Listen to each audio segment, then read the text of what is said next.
Alex Pereira is eyeing Adesanya or Whittaker in April. Adesanya was defeated by Alex in November 2022. Despite being behind by points, he was still able to defeat Adesanya in the last round. He therefore seized the championship from him and achieved his 7th straight MMA triumph.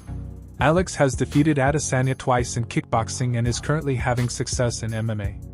The UFC bout was close, so a rematch makes sense.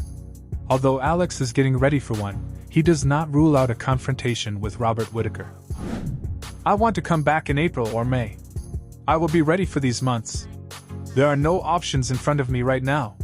But I know it will probably be a rematch with Israel Adesanya. But it could also be a fight with Robert Whittaker.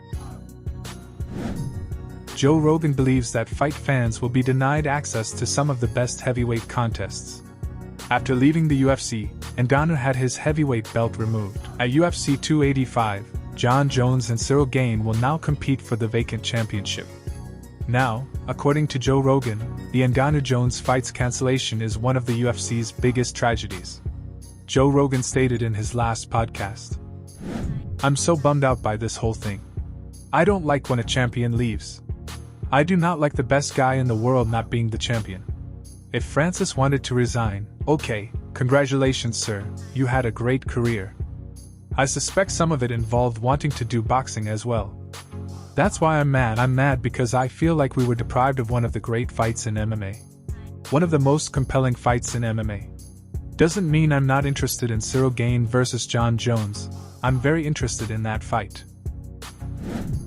The youngest UFC fighter Raul Rosas Jr. is booked to fight with Christian Rodriguez at UFC 287.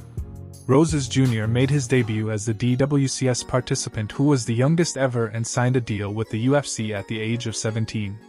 In December of last year, at the age of 18, he made his octagon debut by submitting Jay Perrin in the first round. This victory earned him his first UFC bonus, which he stated he would use to purchase his mother a minivan so she could drive him to the UFC Performance Institute. He has a 7-0 overall MMA pro record.